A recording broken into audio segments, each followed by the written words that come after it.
Good afternoon. I'm Eileen Ullman. I am the director of the JCC Chicago Jewish Film Festival. And we're delighted to have you join us today for a talk back about the wonderful film, My People, and to have filmmaker Anna Rizin with us. And Anna's coming to us today from Athens. And Anna, we welcome you to Chicago, at least virtually. Chicago, kalispera. Good evening. I'm so happy to be a part of this tonight. It's such a great honor. And I'm very, very happy because not only in respect to the great Greek community of Chicago, but also to the great Jewish community of Chicago. Definitely two very strong communities here, you know, so we're thrilled to have you, Anna. Anna, you're a force to be reckoned with. Like, from the time you were a young girl, you've been like in theater, you've been a musician, you sing, you're a supermodel, you know, you've walked the runways of Fashion Week, and you're a fantastic filmmaker. And this is your first film, am I right? Thank you. First of all, thank you for your kind words. I believe myself to be an entertainer and animator, but also it's really important to contribute to culture, history, and humanity as much as we can, like you guys do with your wonderful festival. And again, thank you for your kind words. Yes, this is my first feature that I ever directed. I've directed a couple of music videos. Now I'm working on directing another documentary, but I might end up producing it. We'll see. Mm-hmm. That's why I'm in Athens. But it's been definitely an incredible experience to make this film. So let me ask you something. First of all, I want to tell you, I love that you started out talking about names, because I feel like names in Jewish tradition in general, it's a very meaningful thing. If you think about it, how we name our children, how we name them for people who, you know, came before us and are now no longer with us, and how names connect us to our culture. And so I found that very powerful that you started that way. And I'm really glad you liked it. I'm really glad you liked it.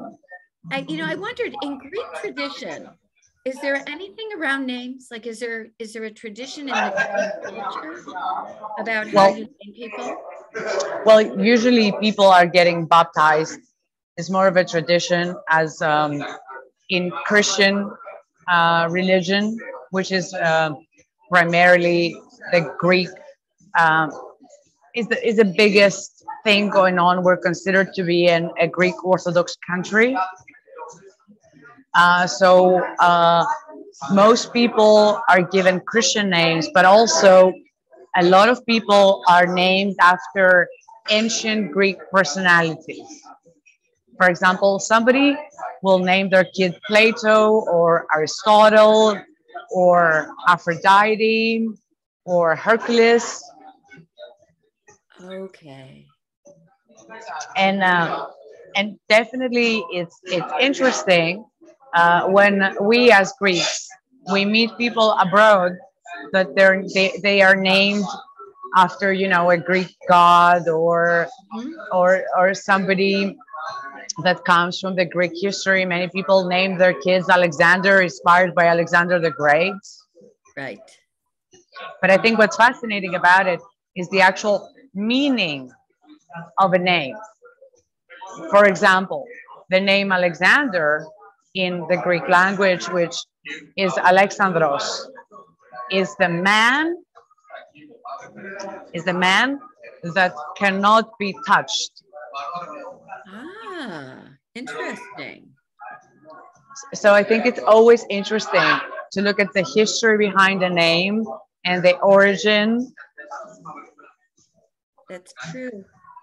And I think in Greece we have some unique names, as the Jewish people have unique names, and right away you can tell that somebody is a Greek person or if they're a Jewish person, if that makes sense. Absolutely. Absolutely. You know, like I said, I found that interesting that that was how you, you know, started the film. Can I ask you, I know that your great grandmother did not survive Auschwitz, but your grandfather, you say, did. He escaped Yeah. and he was able to survive. Growing up, did you live a Jewish lifestyle? Well, I think it was a spiritual lifestyle because my dad was Christian and my mom was Jewish, and it was a mix up of the two cultures, of the traditions, of the customs. And actually, I love that because um, it becomes very worldly when you grow up like this. And there are great things about Hanukkah. There are great elements about Christmas. Um, Rosh Hashanah has a certain meaning and a certain concept, right? Right. The resurrection of Christ has a different meaning. And I think to be able to be in touch with these different elements, I feel very blessed and very lucky. But of course, in our family, the Jewish element was always very important. So, did you always have this? Did you always feel this yearning to understand, you know, kind of what your grandparents had been through? Or was there some, I don't know, spark, something that happened, you know, more recently that caused you to go on this search? Well, aside from the fact that I felt it was a very strong, weird karmic connection that I cannot explain, and I know it sounds a little weird, but sometimes there's a deep calling that pushes you and you don't really know where this is coming from, right? Right. Uh, Definitely, me and my brother and my cousins, as we were growing up, we would listen to all these stories about how miraculously my grandfather survived because his Christian Greek girlfriend, she went over to the German commander and she was like, "What are you talking about? This guy's not Jewish. He's my fiance. You know, get out. This guy's Christian, you know." So that's how he survived because his girlfriend managed Wow. to save him. Of course, this is not the case for everyone. In certain occasions, many people tried to say, "Oh, you know, he's not Jewish, he's Christian," but that didn't work. Uh, and that was a story that we kept um, hearing about in my family as I was growing up. And then around the time I was 15 or 16 and I was starting out my career and I was traveling, I would meet people, I would shake hands, they would say to me, "Where are you from?" I would be, you know, I'm Greek, American, Jewish. And the people were like, "Oh, I had no idea. I've never met a person that is Jewish from Greece. I had no idea there were Jews in Greece." And at some point, I started getting really upset because I was thinking, "Oh my God, not enough evidence out there in reference to my people, to our people, and not only to my people, but the greatest Sephardic community in the world and the oldest community in Europe." Right. So I was like, you know what? Somebody has to make this film.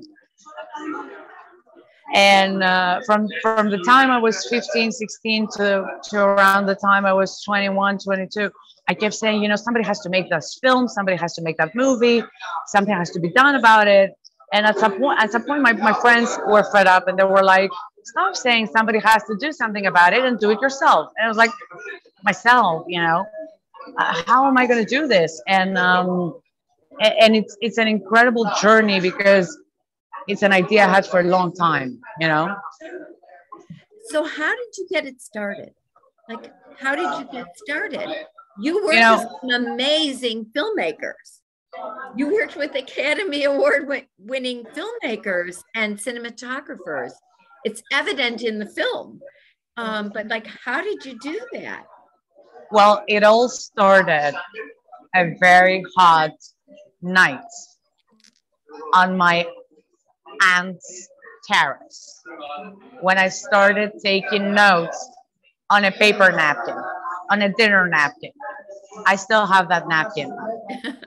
Good for you. And that's how it started, and it's crazy. And I'm looking at that napkin, and I'm like, oh my god.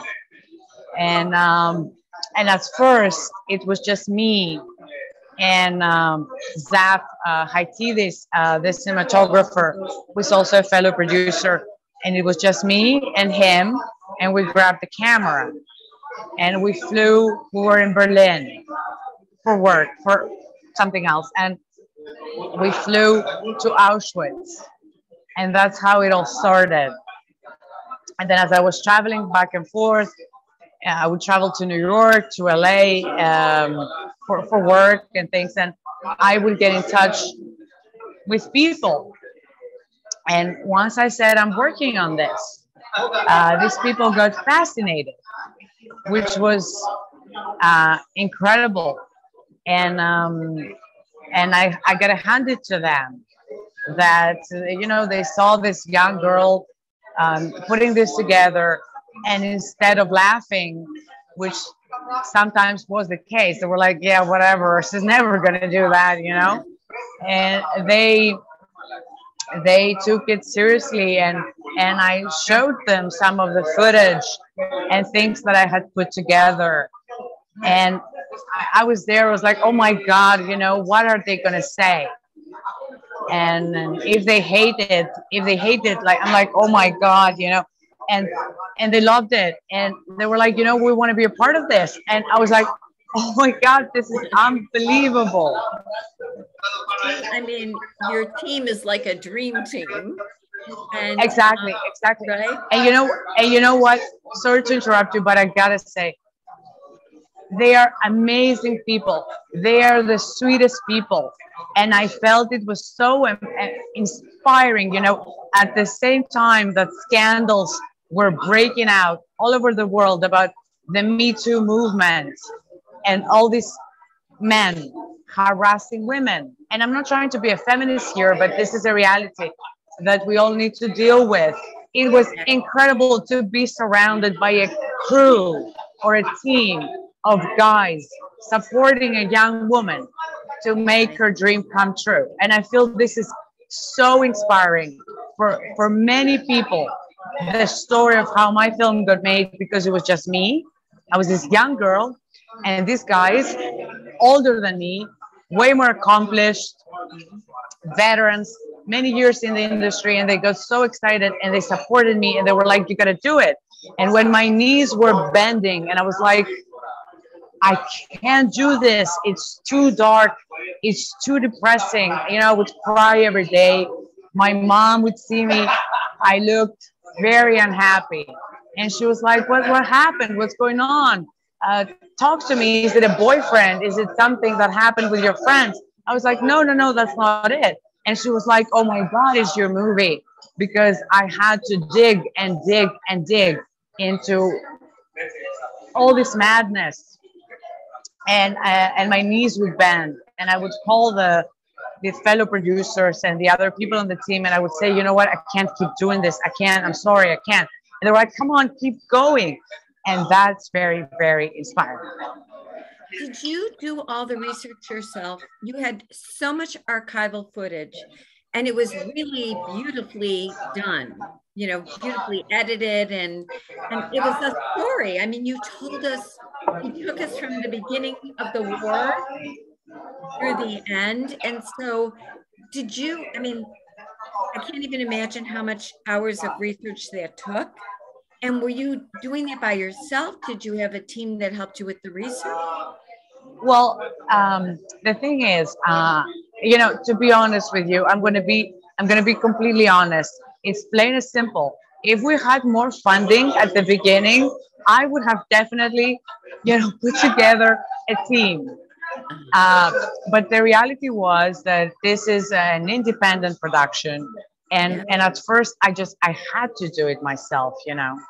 So, and I was like, okay, you know what? I'm gonna try to put in a Robert Rodriguez one woman show, but not necessarily by choice. But then I loved it because it got so exciting. And then I met with this incredible guy, Yorgos Pilichos.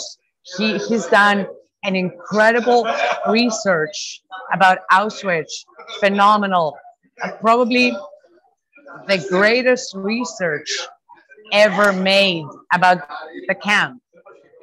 Interesting. We're talking about years of work, and then he was making his book, and we met, and actually Yorgo really helped me with the you know, I wanted things to be accurate, and I wanted to present the situation as it was, and that was very helpful. Now, when it comes to the archival footage in terms of video, it had to do with the fact that I went sideways in the sense of doing research, not only to where somebody would go to get information about the Holocaust.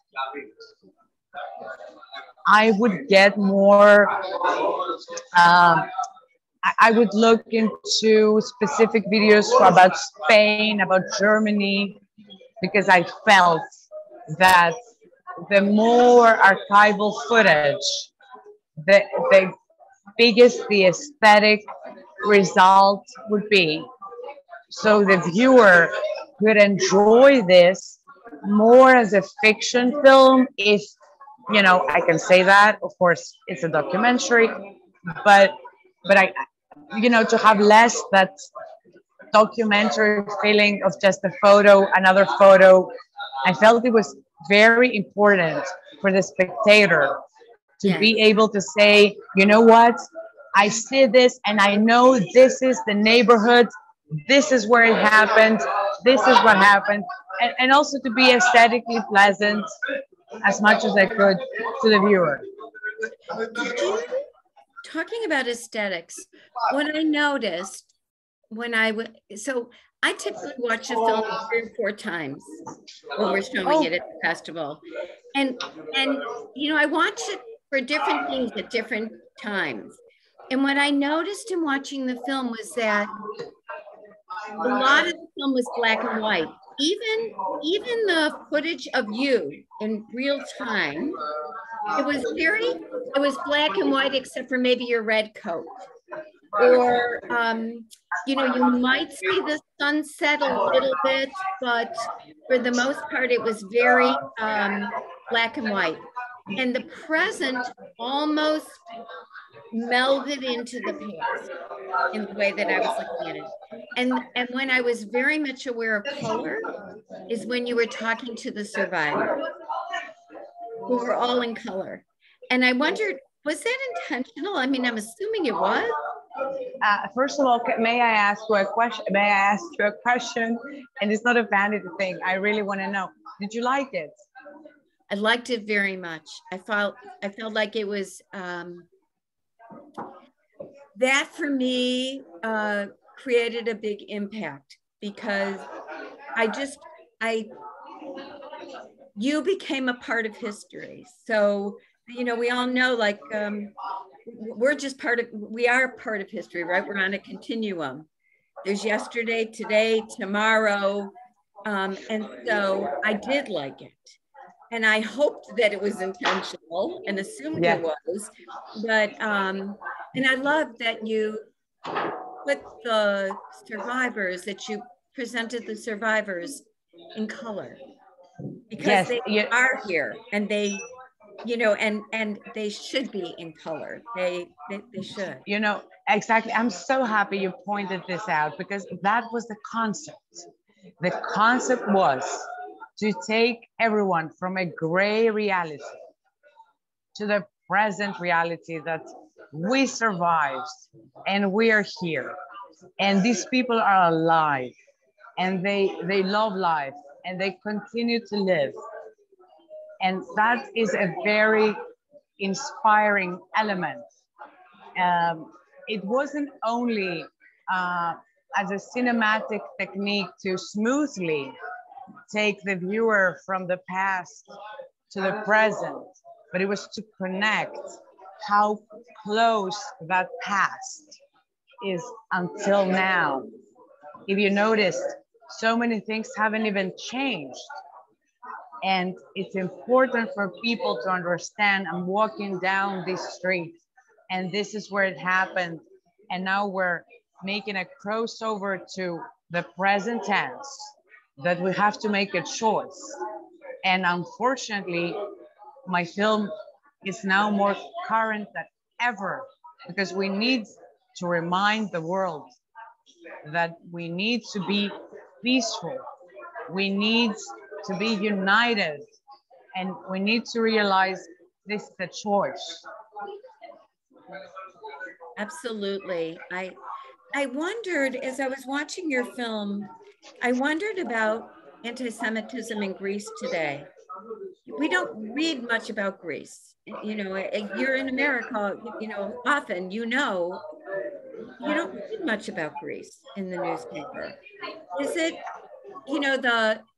the survivors that you interviewed spoke so beautifully, and they did intimate that there is anti-Semitism now in Greece.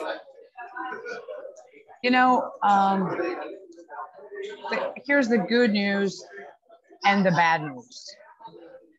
Unfortunately, there's a lot of misinformation about the Jewish people.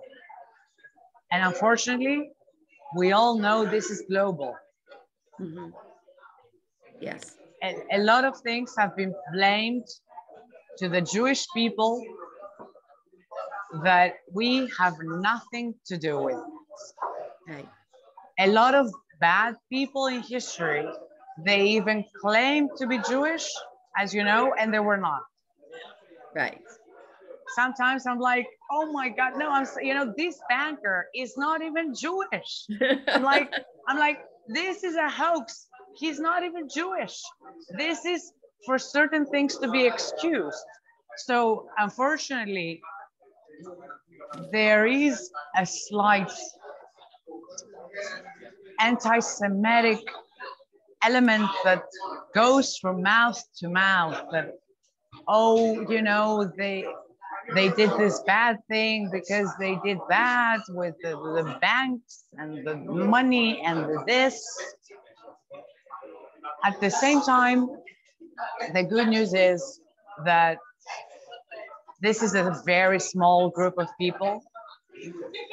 And also, I pride myself to be partially Greek because of this one thing, that there's no violence. I totally understand that even verbal violence or negative thoughts is a form of violence. Right. But truth being told, Greece is not an anti-Semitic country. Greece, racism in Greece could be verbal. You could, you could say something about whatever, this guy is, but only one person in 500,000 people would act upon it, if that makes sense. No, it does make sense to me. Of course, it has to be eliminated. It has to do with education, and it's a real problem. But I think it's very important that in the culture, there's no active racism, if I can use the term, if that makes sense. That's, And yeah. Don't get me wrong. Don't get me wrong. We need to start to set the record straight. And definitely it's one of the reasons I made this film. This has to be eliminated. The fact that neo-Nazis exist today, it's inconceivable. It doesn't make any sense whatsoever.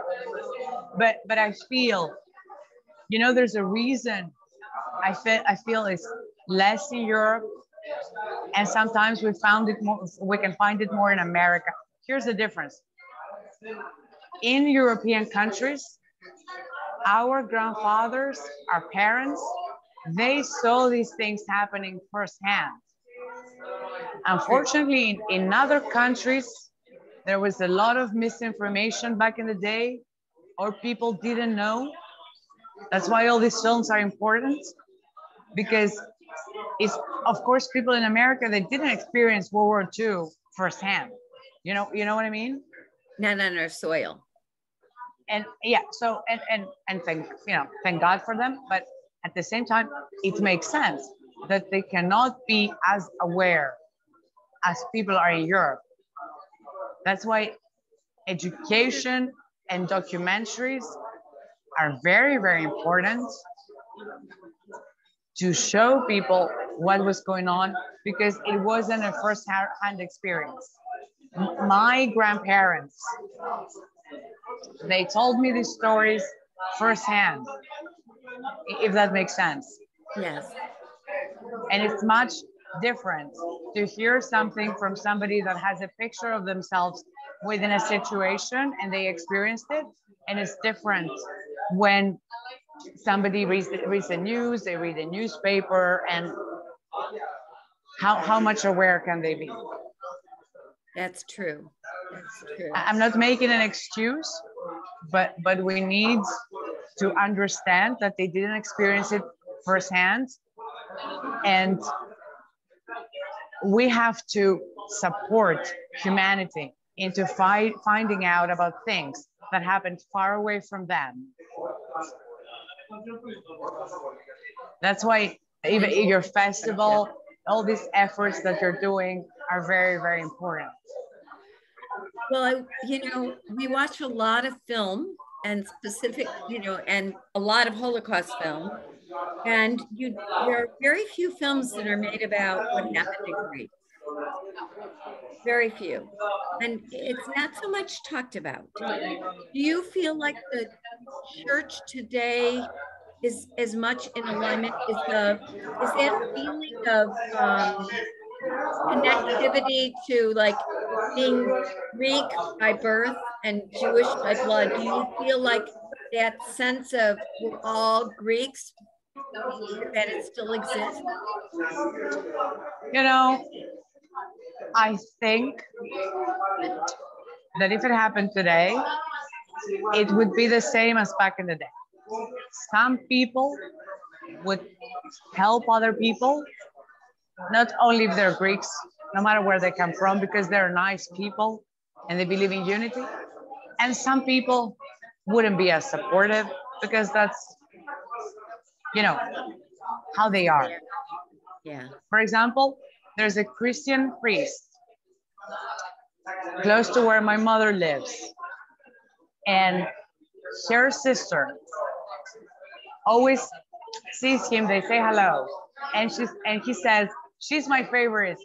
She's a Jewish person and she's my favorite. She loves God. She believes in God. She believes in the goodness of people. And Rachel is my favorite in my congregation. And he knows that she's Jewish. But I think this has more to do with who he is. You know what I mean? Right. As an individual, right? Like as an individual. I mean, do you think if God forbid we were in similar circumstances, do you think that the academic leadership and the the religious leadership would speak up in the same way that they did back then. That was a lot of courage. That was a lot of, I mean, it was incredible. You know, I think that's courage. Oh my God, isn't it so touching, so inspiring? Yes. You know, sometimes when you watch a Holocaust film, you want to kill yourself. You're ashamed to be a human being. Yeah. And when you hear about these stories, you're thinking, oh my God, Earth is a beautiful place. Humans are amazing. Isn't it so inspiring? I'm not saying that because it was in my film. I'm saying that because that's why it was in my film. It was Right. in my film to inspire people. Right. I mean, I And think often you have to think to yourself, how would I mean, I don't know about you, but I think to myself, could I have survived that way? Would I have been, would I have been able to make it through the mountains, you know, like the experiences that the survivors talk about? You know, you have to think, how would I have reacted if it was me, right? Like you have to personalize it a little bit, um and so you know, so the it was so inspiring to hear about the heroism of the leadership at that time. And you just have to wonder, would it be the same today? you know, I think for some people, it wouldn't be the same because people have lost around the world. They're losing will to live. But then again, I think unfortunately, you know, humanity is covered with a veil of sadness. For sure. And unfortunately, people are so disappointed, they feel betrayed, and I don't blame them. But again, I believe that these stories inspire people until today and give them the courage to break out of the sadness and realize that we can make everything better. So I definitely believe that, yes, there would definitely be a bunch of people that would do the same thing over and over again. And with all the information we're able to get today about things that are happening, I think some people would try harder, would do even more. You hope so, right? We have to hope so. You know, I think we all try. You guys are putting together every year an amazing Jewish festival in the heart of the United States. I am now in a pub in Athens. I came here because my friends are sitting next to me. They wanted to celebrate. And at some point, they also want to say hello to everyone. They wanted to celebrate this night that Greece is present to the Jewish Film Festival of Chicago. And even what we're doing right now, I feel that it brings humanity, brotherhood, love. You know, there was a comment when I did a screening for my friends and some very, you know, important film critics. We did a screening, and some people they made a comment of, it's like I'm trying to give the film a note of happy end, and they blamed me about using the word love a lot and all that. And I say, honey, listen, this part I'm not changing, because there is a happy end when it comes to the fact that we did survive. They tried to kill us all, and some people survived. And this is a very happy end because they did try to kill us all. I mean, come on, they went up to the mountains, to the smallest village of Greece, to find two Jews and kill them. And And the only reason they survived is because of love. And love is a great power. And we need to remind this to each other every freaking day because it's true. And there's nothing you can do about it because these events, all these facts that you also mentioned before, like the Archbishop and all the efforts, these are real people. This is not a script that I wrote. This is not fictional. These are real people. They have a first name and a last name, and they exist. And if they exist, we need to become more like them. Honestly, I don't feel like you wrote a film that had a happy ending. I didn't see it that way at all, to be honest with you. I felt like it had a hopeful ending. Exactly. That the message was, look, you know, if we can find a way to love more, hate less, and to treat people as human beings, and to treat each other with more, not even respect exactly, but you know, just recognize that each person is unique and brings to the world something special, that, you know, we won't be, hopefully we wouldn't be in that predicament. I don't think that message could be any more important than today and what's going on around the world. So Thank you. I'm feel like so it was happy. a hopeful message, not a, you know, and they all lived happily ever after. No, but some did. Some did. Yes. And that's very inspiring. It's like you said, it's very hopeful. And that's the most important thing. And it's a true story. It happened. Some lived happily ever after because they did. And it's important to show that, you know, somebody said to me, do you feel there was this interview and they said, when I was making the film, and I said, they asked me, do you feel they're heroes because they survived through that? And I said, no, they are heroes because they chose to live after having experienced something like that. They chose to make friends, they chose to get married, they chose to get a job, they chose to make a living, meaning they gave a second chance to humanity. They gave a second chance, having experienced this ultimate darkness. They chose to live. They gave a second chance. And that to me makes these people superheroes, real life superheroes. I agree. I want to ask you, what are you doing next? Like, what are you working on? You said you're in Athens to work on a project. Yes, I'm trying to put together this short documentary about an exile camp on the island of Makronissos. It's an unknown island of Greece. And it was an exile for leftists. And that went on before World War II. And I met the survivor that he was there with his mother when he was 7 years old.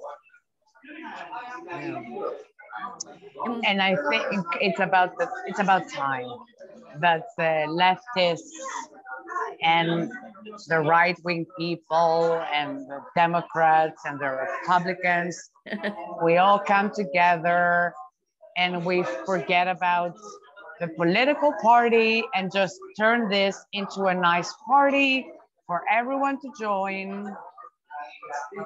And it's about time, you know? So will it be a full length? Will it be like similar to this one, a full length like documentary? This project is, it's interestingly enough, a German-Greek co-production. The German. director is German. And me, the producer, I'm Greek and Jewish. And don't forget that Greece suffered a lot. I'm sorry to go political, but Greece suffered a lot after World War II from German governments. It's a fact, it's an undeniable fact. And I think, again, it's one step to bring more unity. I think I'm going to end up producing the project and work as a collaborative writer, and probably the German associate will direct the project. But I want to believe that, again, it will become a hopeful and inspiring message. Well, you'll have to let us know when it comes out, when you finish it. How long does it take you to make a documentary? I mean, you did this one during COVID, which is a whole other layer of challenge. You know, actually, I worked on my people for 5 years. 5 years. And I worked in post-production of my people for 2 years every day. Because it's, for me, it's not only, as one of the survivors put that in the film, it's not only about Greece, it's not only about our people, the Jewish people, it's about humanity. Yes. And I felt that it was a huge responsibility. And I wanted to make sure that I did my best, because these people, they spilled their guts to me. And out of respect to them, I felt I had to go through this and that as much as I could in order to honor them. Yeah, yeah. And that came across in the film. Your respect and your love for them, it really came across in the film. There was, I felt this was such a personal film, and you could feel it. You felt how personal it was to you, and you could see the relationship that you had with the people that you were meeting with and talking with. It was really beautiful, and I want to thank you for it. I'm so happy you said that. I'm so happy you did, because I love them. I love them. I absolutely love them. And that's why during the end credits of the film, when we see them all smiling, I wanted you guys to see that. Because if they went through this and they're smiling, it's our duty to keep smiling. Absolutely. Absolutely. Absolutely. Well, thank you so much for joining us today from Athens, and for sharing your film with us, Anna. Thank you so much for showing the film. Thank you very much for this conversation. It really makes me so happy. I'm looking forward to meeting with you and your team in Chicago. Please do let us know when you're coming. I wish next year the festival will be even bigger than it is today, and I can attend myself and physically be there, and it can be a celebration for all of us. I agree. Hold on a second. I think my friends wants to say hi. Hold on a second. Παιδιά, θα πείτε ένα γεια.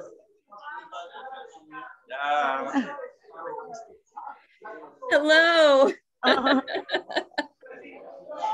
And yeah, tonight we're gathered here tonight to celebrate with you as we can. That's why I'm not at my office. I'm not home. I wanted to be here and celebrate with you guys. Thank you for including us in your celebration. Well, the celebration comes from you. Tonight is not a Greek party, it's a Greek party in Chicago. Absolutely. So, Mazel Tov. Thank you. Thank you. Be Thank well. you for putting together this wonderful festival. Thank you. And I hope that we get together soon in person and we can hug. And we can discuss furthermore about all the good things that are happening to preserve our culture and to keep our people and the people united. Absolutely. Thank you so much. Go enjoy your friends. Have a wonderful evening. Thank Bye-bye. you. You guys have a great rest of the day. Bye-bye. Bye-bye.